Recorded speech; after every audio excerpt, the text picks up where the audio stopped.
Bonjour très chers internautes, Balandi Arima de Kinshasa, Sango Congo. Heureux de vous revoir, hein, très chers internautes. Ça fait 13 jours où tu as le canabitando ekete et nzamba bateli, nzamba pesi makasi et que maramuto ont la santé et l'équipe tellement kitoko. C'est pourquoi je dis merci à tout le monde qui ont appelé, merci à tout le monde qui ont appelé, merci à tout le monde qui m'ont écrit, merci, merci, merci, merci à vous tous et vraiment au Bengingaï, tout Bengape Sous et Kosala. Malamu parlons Congo, la République a besoin de nous, nous devons parler parce que c'est maintenant ou jamais. L'actualité reste dominée par Bengi ordonnance présidentielle. Et entérinaki et fandisaki auto bengi denika di manaseni. On va essayer d'en parler. Tomoni Kokis Katumbi Fayulu Muzito FCC de Joseph Kabila Basangani Toyoki déjà départ il y a Moïse Katumbi na Union Sacrée. Est-ce que Batunaye Barolanda to Barolanda te? On va parler ça tout au long de cette émission. Tout au long de cette émission, nous allons ouvrir dossier sécurité Beni ADF Biscap complet Zali Makasi. Kabila accueilli Afrique du Sud. Bakangi Batumo Bolanda vidéo. On va essayer un peu d'analyser ça. Torobeta Masolo il y a Chikolobwe. Qu'est-ce qui s'est passé au juste? Pourquoi descente il y a Jacques Yaboula na il a Chikolobwe? Qu'est-ce qui se passe? Voilà Temobake à cette déclaration et puis Babylone Zali moi et belé d'entrée de jeu pour vous informer et chasser bien les qui aujourd'hui boyebaki les lots où ezalaki dossier ya matata pour le niveau constitutionnel au ba renvoyer yango pour na le 8 procès ya nani ya matata ponyo basangana qui tout consort ba renvoyer les kamou pour na les 8. Nous allons essayer un peu de parler division na kati ya église catholique. Qu'est-ce qui se passe au juste division Zouta na nini? Je débute par l'aspect sécuritaire. Non, to banana maramouya Moïse Katumbi. Oui, nous débutons par là. Après, tout le dossier à sécurité. Moïse Katumbi, vous le savez bien que ils allaient na condition to balolenge oyo amekaki ko sommet batou. Et on a eu à rouler n'importe quoi sur la loi, sur la congolité et tout consort. Il y a protégé l'institution, si vous franchissez la ligne rouge. Et maintenant là, Moïse Katumbi a qui négocier bien les biens. Poste, il y a vice-présidence Yasseni. Or, nakati ya chronogramme ensemble pour le changement, oyo ezali parti politique. Ou azali na 0 député. Je répète bien, j'ai mis ma main à couper. Moutoumoro taroye langa c'est ensemble pour le changement ça député tamoro non. Ensemble pour le changement azali na 0 député. Mais regroupement ensemble pour le changement ndezo sala une affaire il y a 70 quelques députés na otaroye sabino mathématiquement parlant. Même si l'ensemble pour le changement comme étant autobéniriquement politique balongo na kata union sacrée ozali composé na 200 na 391 députés na 391 députés surtout sali moins 70 tokotikala na une affaire il y a 320 députés. Cela veut dire nous sommes toujours majoritaires. Aujourd'hui, pourquoi les gens veulent diaboliser veulent comment on a battu démons. Or la République a besoin de vivre, la République a besoin d'aller de l'avant.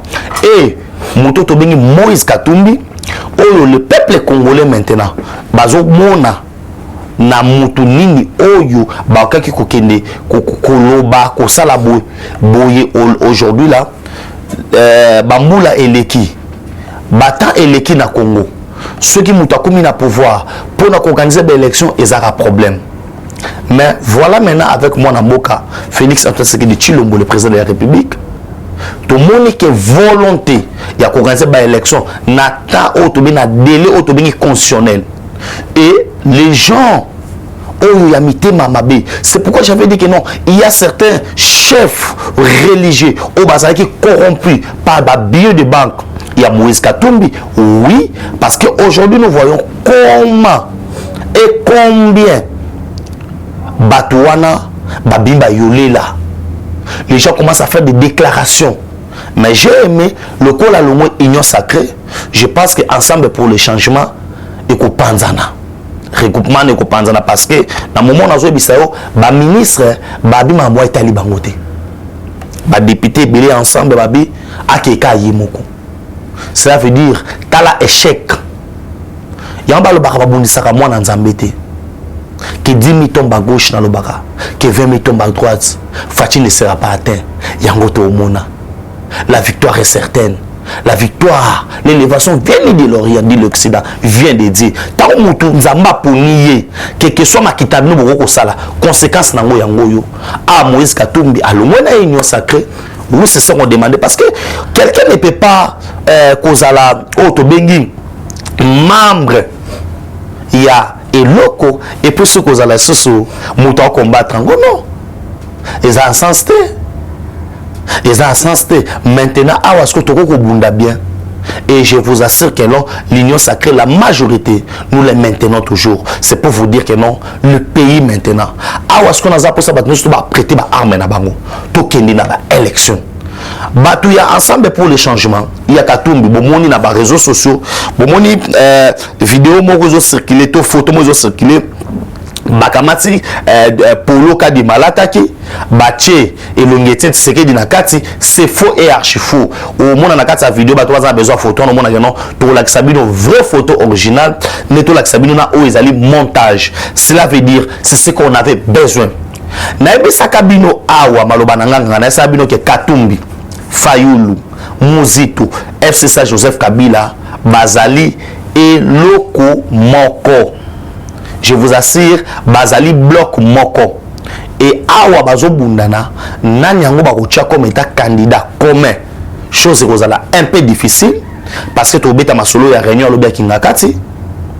Chose kozala tellement compliqué parce que ils se sont pas mis d'accord nana kozala auto bengi candidat Kabila na batu na ino surtout ba yokanité to beta masonango aw mais vous allez comprendre maintenant que non aujourd'hui les signes ne mentent pas.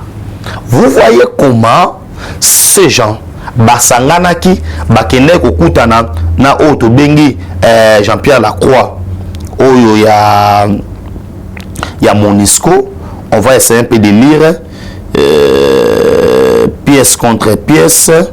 Nous allons lire ça.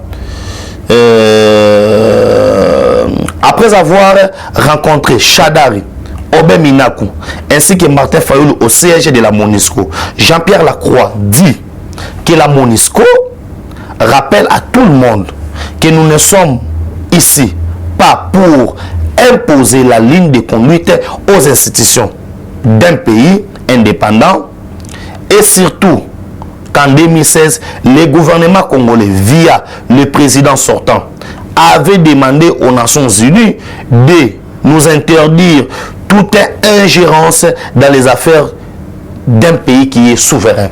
Wana réponse Oyo, Jean-Pierre Lacroix, au Azali numéro 1, il y a Monisco, il y a Azali Mouta Monisco, il y a lobby que non, ambassade na kati Monisco, a lobby non. Biso marmoa to ko ndete. Ils ont voulu créer quelque chose pour accuser les chefs de l'État. Les chefs de l'État est le garant de la nation, le garant du bon fonctionnement des institutions. Aujourd'hui, la démocratie a des principes. Ezali ba oyo bazali majoritaire. C'est eux qui prennent des décisions.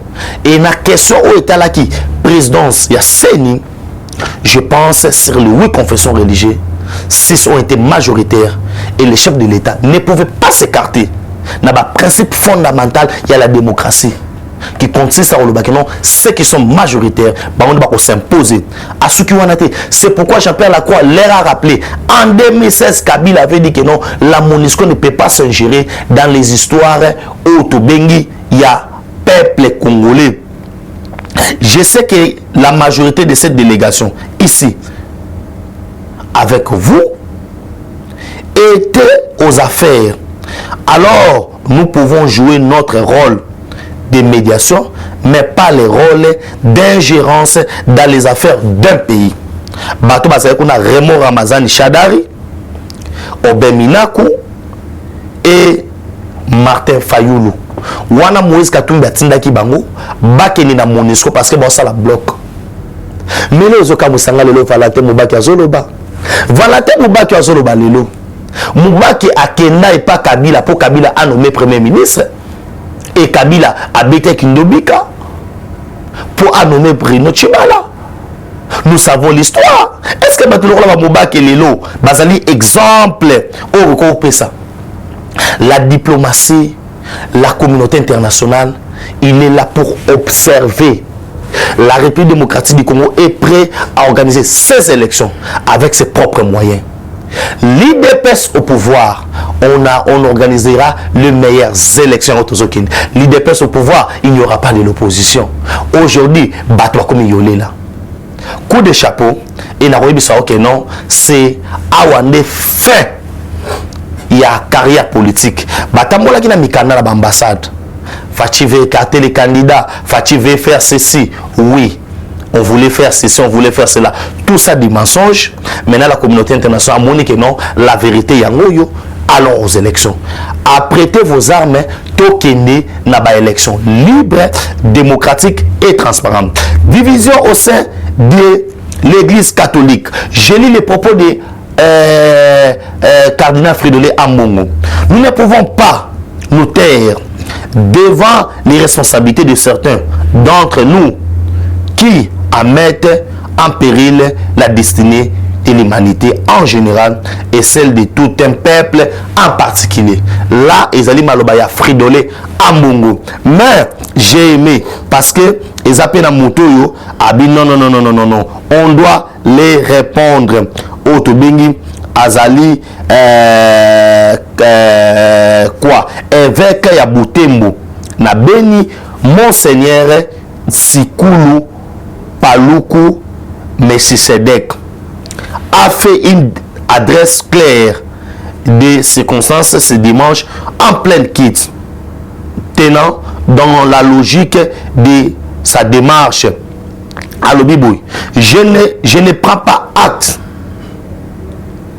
ya koluka koyeba ke non bazongi seli oto bengi Fridolin Ambongo ba nanzela. Quand vous voulez prendre toute une église catholique, on a un point de vue nabino. L'église c'est pas Fridolin Ambongo, l'église c'est pas Abbé Cholé. Ce n'est pas décision où il y a Béchol et les fidèles catholiques qui n'y sont. Biso oyo, tous allés pas fidèles catholiques, tous ça dans l'église catholique. Dans nos maison mère, vous ne pouvez pas venir, boya ko engager, boya ko détruire image église, parce que certains des dirigeants église, bazali na préférence, il y a qu'un politique moroboy. L'église doit être au milieu du village. L'église est apolitique. Premier objectif, il y a l'église. C'est prêcher la bonne nouvelle du Christ. Préparer les fidèles. De rencontrer le Christ. De préparer les fidèles pour le royaume d'ici. C'est ça le rôle de l'église. Mais aux églises, comme il y a une appartenance, il y a une division dans la église catholique. C'est pour vous dire que non, la vérité triomphe toujours. Makamouya Kadima, Bakosa Biso, il y a des preuves, il y a des bouilles. Aujourd'hui, Bango tout likitamoko. Bango nyon surtout likitamoko. La vérité triomphe toujours. C'est pourquoi la bande Sabino qui boza la calme, allez-moi la direct à Maroc. Boza la calme qui sont le tête fou en Italie. N'est Sabino que non, trop tard, la vérité triomphera. N'est Sabino que non, au sein de l'union sacrée, il y a des hypocrites politiques qui sont venus se faire la santé financière. Aujourd'hui, Bizalé Nabango, Misala Nabango, Ebimi Napoisa, Boumoni Angolelo. Aujourd'hui, on doit aller aux élections. Et les élections que nous allons gagner parce que, avec les chefs de l'État, Fachi Béton, le bilan du chef de l'État est largement positif. Nako sengande konanga ransi achelanga vidéo oyo, je vais commenter juste après cette vidéo. Votre service de renseignement a fait un bon travail avec l'appui de la population. Parce que ici, dans notre zone opérationnelle, nous collaborons toujours avec la population civile. C'est grâce à cette collaboration qu'aujourd'hui, nous avons devant vous tous les combattants ADF neutralisés. Et vous allez comprendre le pourquoi il y a eu des agitations ces derniers temps à travers notre zone opérationnelle. Dans le secteur de Rwenzori, qui était déjà il y a quelques jours calme, l'ennemi qui veut venger ces noyaux durs qu'on a arrêtés récemment est en train de s'attaquer maintenant à notre population. L'information très importante sur laquelle on vous a invité ici, qui fait très mal au leader numéro 1 des ADF MTM, c'est l'arrestation de madame que vous voyez ici. Cette dame, mon général, n'est pas n'importe qui, n'est pas une dame ordinaire. Madame Namoli Nanginda est l'épouse de monsieur Amigo, qui est la deuxième personnalité du mouvement terroriste ADF MTM chargé des opérations. Nous n'avons pas arrêté seul, mais il a été avec monsieur Salimakassi. Et Salimakassi, que vous voyez devant vous, est le fils d'Amigo, qui est, n'est-ce pas, le numéro 2 de ces mouvements terroristes chargé des opérations. Alors vous allez comprendre que ce n'est pas n'importe qui. C'est un enfant chéri, c'est un enfant qu'on initiait et peut-être c'est lui qui devait remplacer son père dans ces mouvements. C'est monsieur, mon général, c'est monsieur Nyunda Ubin. Il est de la nationalité tanzanienne. Ce monsieur a fait un voyage. C'est un terroriste ADF MTM. Un Tanzanien qui quitte son pays. Premier voyage, Afrique du Sud. Et quand un terroriste arrive dans un pays, c'est avec un objectif. En Afrique du Sud, certainement, il était parti pour le financement ou soit pour récupérer le sien qui était là. Il quitte l'Afrique du Sud, il entre par la porte du Grand Katanga. Et oui, il va se retrouver à Kalemi. C'est à Kalemi qu'il va prendre maintenant la direction pour Béni.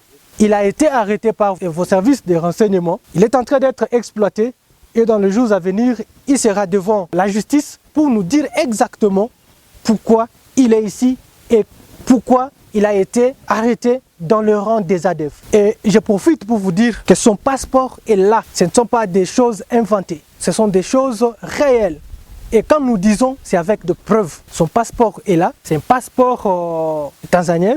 Sur la liste des arrêtés, mon général, il y a M. Kiza Idriss, c'est un Burundais. Et là aussi, c'est une preuve que ce mouvement terroriste n'est pas négligé. Ce n'est pas un mouvement des peuples congolais, c'est un mouvement terroriste. Et à tous ceux qui veulent entendre... Merci beaucoup, Ndekoransi. Là, je viens preuve à l'appui. Bomoni na kata vidéo wana bakangi mwasi ya chargé des opérations ya ADF. Tant bakangi mwasi na ye, comme il opère avec ba militaire rwandais, nde bomonaki incursion ya ba militaire rwandais na kati ya République démocratique du Congo, bayaki en renfort pour ba récupérer mwasi monde na vidéo wana. Et bon monde bakangi pe na mwana na ye. Pour vous dire que non, état de siège ils ont sala musala. Mais beaucoup mona ke na kati ya vidéo wana, il y a un sujet tanzanien na un sujet burundais. Tanzanien wana oba esibino ki passeport na ya wana balakisi. Il a été na Tanzanie à côté Afrique du Sud.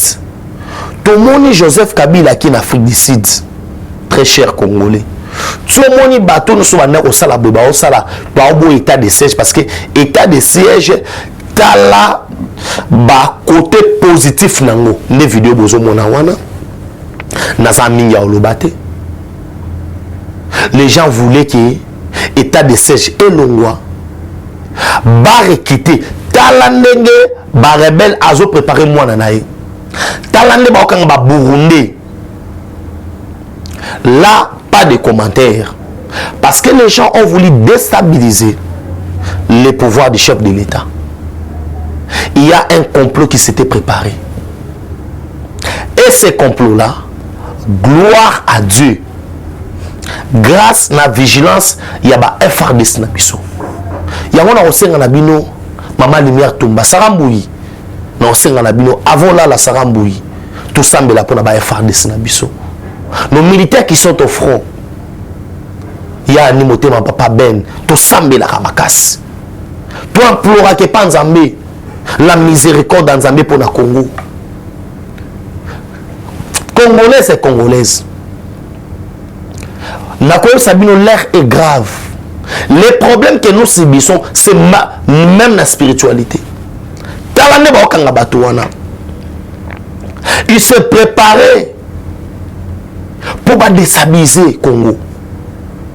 Avec ça, vous allez dire que non, état de siège, Moussa Nezo Salema, coup de chapeau na ba FARDC na biso, coup de chapeau na ba Imboka, coup de chapeau na Mapinga. Et moka koswa na mokonza mboka son excellence Félix Tshisekedi Tshilombo parce que biloko aboyi ba tanzanien ba rwandais ba burundais nyoso wana soto za makambo parce que un certain Mosé Laurent Désiré Kabila oh Joseph Kabila a continué qui na simanaye il a piqué en lettres, en chiffres, en nombre, en tout. Autobéni les accords de l'Émirat. Yango passe au monde. Et aujourd'hui, quand Fachi veut déboulonner le système, il fait un effort de mettre fin à la guerre à Est. Nous, Moni Badongolo Miso, il ne voulait pas de l'état de siège. Kabila ne pouvait pas coacher l'état de siège parce que la vérité, tout le monde a la vidéo. La vérité, tout le monde a la vidéo. L'armée infiltrée. L'armée composée d'officiers, d'étrangers. On allait vaincre comment? Là maintenant, vous preuve à l'appui à moi dans la Kissibino. Oh Benjamin, tu sais la vidéo, le motin d'até, nana, on peut se mettre de l'eau, mais il y a un de courant à la Kissibino. C'est pour vous dire combien il y a des sorciers dans ce pays. Combien il y a des sorciers. Mais aujourd'hui, les gens au Baolo Balelo. Aujourd'hui, Katumbi, Fayoulou, tous ces gestes, le Moubake, derrière Kabila. Mais les gens oublient vite. Les gens oublient vite. Hein? Est-ce que Tobo Sana, Kingakati, lié, il y a allé sans retour. Tout celui qui partait à Kingakati, Bissika, officier rwandais, banda décision. Sire armée Nabiso, général Mouza Mabakou Féandeni, général Bayuma, Mamadou Ndala, Bakoufa parce que invité na Kingakati, ils sont parvenus à dire à Kabila la vérité. Le lo Kabila na Kingakati, oh nga Benjamin Mwana Souka na Nyata Makolo. Il a voulu effacer l'histoire. Na rekomisa lelo Kingakati lieu touristique. Kingakati c'est lieu touristique c'est ezali cimetière batombo. Il y a peuple congolais. On peut illustrer parce que ceux qui ont fait de Kabila ce qu'il est et Bela Bouma Bango. Mutuali Bosso ya ko initier Kabila na misala mabe. Na baloja makasi. Il fut ministre de l'économie nationale. Un certain Philippe Fouta, tu es parti naïe par nous. Oyo lelo Kabila baraye. Tiwe na Kingakati. Et parrain naïe na makambo ya ba sensu kilt. Ya liboso. Oto bengi sama kaputu. Kabila baraye. Et Kingakati Biskapi, Bangando Babandeko Lia, qui osait parler na Kingakati, Nana Bandako ya na Oto Bengi, avis contraire. Nani Yango Lisole Betami, Fayoulou, Mouzito, Kabila.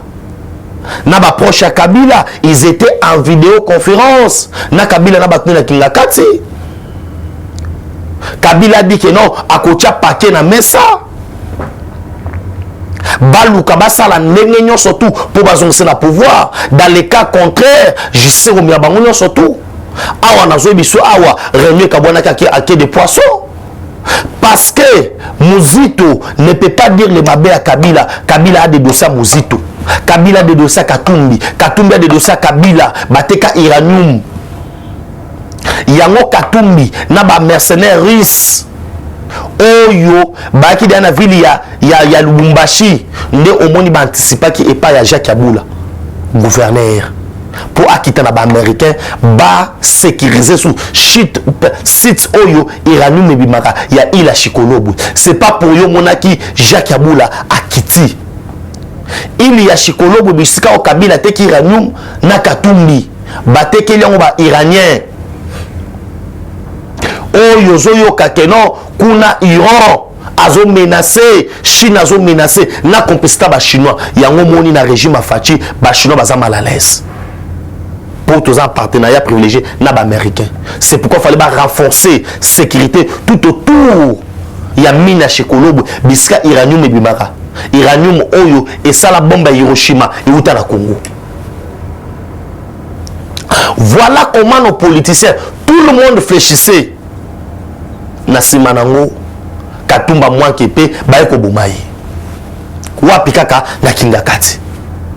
Kaka Kingakati wana baboma un certain Frank Ndike, le journaliste na famille Mobimba. Kaka na Kingakati wana baboma Armatungulu, Sama Kaputu na Tangi, Jacques Mbadou, baboma babona Kingakati. Cimetière. Aujourd'hui Kabila veut maquiller Kingakati en les mettant site touristique. Bangano babanda kolia batu bakomi kolia misuni ya banyama mususu chose oyo ezaki soki Kingakati lelo oyo les gens parlent mambwaseni qui ne sait pas que babanda ko bengisa tous les présidents ya ba confession religieuse na ba wacha munoko mikomi balo bando me baona Kingakati pembe na ngando ba sinse mamba peve oyo aboy babwaki na mai. C'était comme ça. Aujourd'hui, grâce à l'avènement Fachi Béton, la démocratie. Mais c'est grave, Maramoussous. Lelo Oyo, Kabila est ingrat envers Bato Basalaye. Bato Baboshabou, oh, Babisukino, Kabila Zuboshab, Koboshab, autant sa Kabila discours. Pendant 50 fois, la journée, sous Babisi Kabila, le bas, Azo Kokate 50 fois, échoué. Un professeur de l'université. Il y a un monde qui a été Kabila, au monde en ça, surtout parce que Kabila est battu à ça.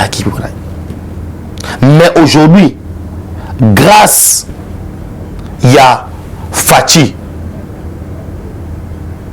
on a trouvé l'équilibre dans la politique. Aujourd'hui, Kingakati, c'est comme milieu touristique. Mais les enquêtes vont continuer. Tous ces gens vont ça la bloc au Baébiki. Na deuxième mandat Fachi où ils assurent, j'ai dit que deuxième mandat assure, bah qu'ils iront en prison. Tout ça la bloque pour tout le monde bloqué. Mais le train déjà est en marche. Tout qui n'a pas élection.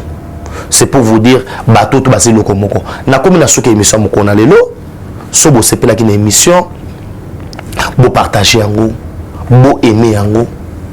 De retour au Abino Ndeko. Benjamin Monasuka. Actualité, après un long moment, il y a maladie. Dieu a fait grâce au Koutaniso, au Kondalelo. Donc, ça merci à Batunyo Soto. Mais ce qu'on a dit, c'est parce qu'il y a un homme, ou à ce qu'il y a ma caméra, de Kounanga Ransi. Grâce à Yé, Bozunga Bandaku, grâce à Bozu vidéo, numéro de téléphone, Yangwana, Bobenga, puis de 143.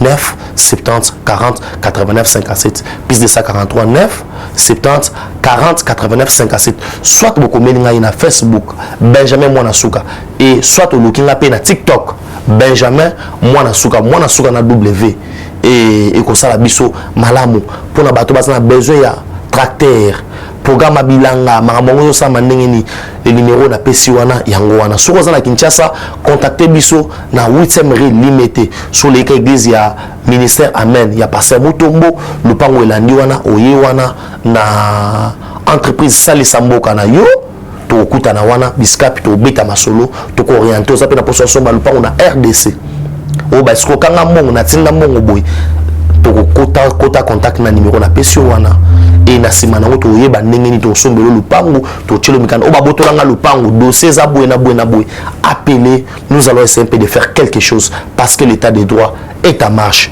J'ai fini cette émission en disant le bilan du chef de l'État est largement positif. Eshima, votre magazine qui bat au rythme de l'actualité. Retrouvez la nouvelle édition. Exclusivité, Sakombi Molendo, le pionnier de la bancarisation.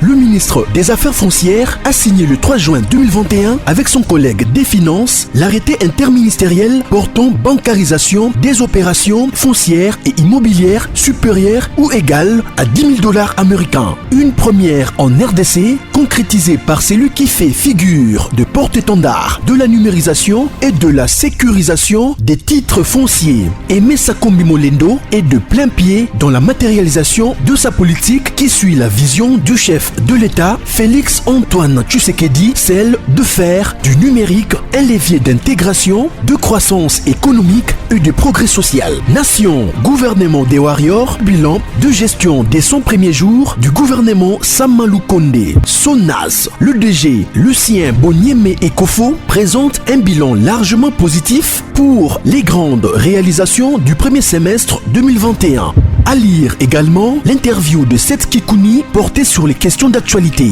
À la découverte de Tissia Mukuna, la DG de la marque La Quinoise, café planté et transformé à Kinshasa. Interview exclusive de Richard Ilunga, DG de l'ONIP, qui confirme l'identification de la population congolaise avant les élections 2023. Un an de patrouille financière, les audits de l'IGF mettent à l'écart les mandataires impliqués dans la mauvaise gestion des deniers publics grâce à Jules Alinguete, inspecteur général des finances, chef de service. Une analyse sur les coups d'État en Afrique et leurs conséquences. Retrouvez l'intégralité du magazine Eshima dans les kiosques. Eshima Magazine, un nouveau standard d'information.